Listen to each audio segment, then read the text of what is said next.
John Lennon and Paul McCartney's song Yesterday is one of the great masterpieces of songwriting. It's hard to imagine a better song. It's so simple, so effective. And in this video, I want to show you some of the brilliant musical devices that these men use to create such a masterpiece. Hi, my name is Jason Paul Peterson. I'm a professional concert pianist and creator of PetersonPianoAcademy.com, and I hope you find this tutorial useful. Please like and subscribe. So let's dive right into it. The first thing that I find really brilliant in this song is the text setting. By text setting, I mean the way that the words and the music work together. I'll give you an example. The very first word of the song, yesterday. Look at the way that the composers here use a little bit of dissonance to emphasize the way we would naturally speak the word yesterday. When we say yesterday, we have the emphasis on the first syllable of the word. So one thing you might do is put the yes of yesterday on beat 1, which they do, but an even more brilliant thing is to use just a little bit of dissonance to emphasize the way that we emphasize that first syllable of the word. So a little bit of dissonance which resolves. So we get yesterday. How does that work? It's an F major chord right here, but it's preceded by the 9th of the chord, what we might call the 9th. So an F of the F major chord, here's the octave up here, and the 9th, this G, one step higher than the F. So it creates this interesting little bit of dissonance on the word yesterday, which then resolves down to F. Now, although this piece is in F major, it doesn't spend a whole lot of time there. In fact, there's only one chord at the beginning, F major, and then we immediately take a turn to the key of the relative minor. So F major, it's relative minor. In other words, the minor key that has the exact same key signature and is most closely related to F major is D minor. That's always 3 half steps below the major key. So F major is here, 3 half steps lower is D minor. F major and D minor are very closely related. In fact, I only have to change one note to change an F major chord into a D minor chord. So what happens in this song? We get yesterday, and then immediately we start heading to D minor, particularly the moment the word troubles come in. All my troubles seemed so far away. So troubles takes us to a minor key. Really, really amazing. So we get, it seems so simple, right? It's just 2 very, very commonly used chords, but in this setting is really brilliant because you get the first yesterday. It's sort of like saying, okay, yesterday, it's a happy thought. It's a reminiscence of those good times, but I have these troubles, which take us to D minor, right? The minute we start talking about troubles, we're suddenly moving into that world of the minor key. And then we come right back to F major again. This sense of resignation. Now it seems they're here to stay. So we go from F major to D minor, right back to F major again in the big scheme of things. Now, another thing to notice about the melodic writing of this song is how it mostly moves by step. When you think of great melodies, you have a preponderance of steps with some occasional little leaps or repeated notes in there, and that's exactly what we get. And we get a beautiful sort of arch shape, which happens all the time in music. And, you know, it's so simple because these notes actually just come from the scale.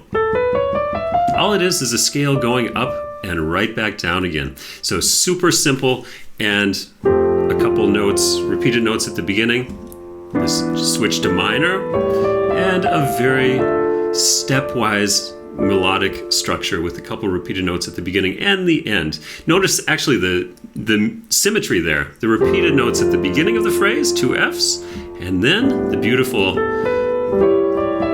motion upward, and then the 2 repeated notes at the end of that phrase. So there's a sort of a beautiful hidden symmetry in that as well. One other thing that I find really nice about this song, you know, a lot of pop music irritates me because of the fact that the harmonic rhythm is way too predictable. Now, what do I mean by harmonic rhythm? Harmonic rhythm refers to how quickly the chords of a piece change. And in a lot of pop music, the chords change always on the first beat. You get one chord, 4 beats later, you get the next chord. 4 beats later, you get the next chord. And sometimes you even repeat the same 4 chords over and over again. Now, there's nothing wrong with that per se, but sometimes for a trained musician, it can get a little boring and repetitive. You think, is that it? Is there nothing else happening? Now this song, despite the fact that it's so simple, it has a more interesting harmonic rhythm. The chords change in sort of a long, short rhythm. Let me show you what I mean. We get the first chord, the F major chord. It's a long chord, short, long. And now again, short, long. This is a structure you see a lot in music. You know, even take Mozart's Rondo alla Turca. Short, long. The phrase lengths there follow a short, long pattern. Or something like this. Short,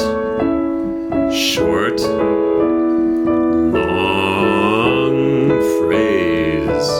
So this short plus long happens all over the place. And it's really interesting to do this here with the rhythm of the harmonies in this song, because it makes it much more interesting to listen to than if you had just changed the harmony one time per measure. It would have been a much more boring song. Let's move on a little bit to the middle section of the piece. Now in the middle section, why she had to go, we get a much faster harmonic rhythm here. This is sort of the bridge of the piece, what we would call the bridge, and it's a more intense section. It's more harmonically and melodically tense than what we had at the beginning. And how does that happen? Well, of course, we're moving to D minor here right away, but also we've never had chords in this piece that move so fast as they do now. Chord, all of those chords coming right one after the next is much faster than we had at the beginning, and it creates a sort of a sense of restlessness in the middle section of this piece. So we have a more sort of static feeling at the beginning, and then in the middle section, this greater amount of tension, which then resolves. And by the way, that's sort of a bit of a fractal in a way, because if you think about the phrase at the beginning that I was talking about that had this beautiful arch shape going up and then back down again, that's reflected in the larger shape of the piece, where we have less tension at the beginning, which rises in the middle section and then comes back down again when the main theme returns at the end of the song. So this sort of fractal element, I think, is really, really cool in music. And it doesn't apply just to the melodies. If you think about the harmonies as well, we get, at the beginning, you know, I said we have this movement from F going very quickly to D minor, going back to F, all within the span of one phrase. Now you can also see that in the overall structure of this piece, because you start on an F major chord. The first section is in F major, but in the middle section of the piece, we're here, we start off in D minor. And then when we get back to the reprise or the refrain of this piece at the end, we're back in F major again. So the first section F major, second section D minor, and then returning to F is reflected in the small scale and in the large scale. Now the very climax of this piece, I would say, comes here. This section, we come up to the top the second time, and we land on this F. There's the second voice here down below. But this is the highest note of the piece, by the way, this F. And it's the first time in the piece where we stay on that F for an extended period of time, for 4 beats. 1, 2, 3, 4, and then we come back to the main theme. So that's sort of the climax of the piece, and it's interesting where that climax occurs in the piece. It's not right at the halfway spot, it's pushed towards the end, right in the spot, by the way, that you would, if you were to mathematically analyze, would find as the golden ratio moment of this piece.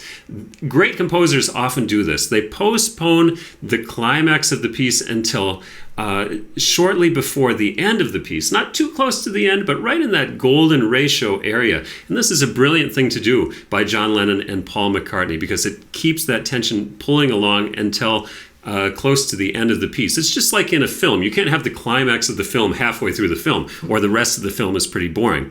At the same time, in most cases, you can't put it 5 seconds before the end of the film, because you need a little time to sort of decompress after that climactic moment of the film, or piece of theater piece or a piece of music, that principle stays the same. And so that's another sort of brilliant thing that's embedded in this piece. Now, I can't say how much of this was consciously done by Paul McCartney and John Lennon, and how much of it just sort of happened. I mean, when you're great musicians like they are, a lot of these things happen intuitively. But it's really kind of cool to look at some of those harmonic moments and melodic moments and to see what goes into even such a simple song like this, which makes it so brilliant. So I hope you've enjoyed this little analysis of the beautiful song Yesterday. If you're interested in learning to play piano, please check out my online course, petersonpianoacademy.com. I wish you all happy practicing and see you in the next video.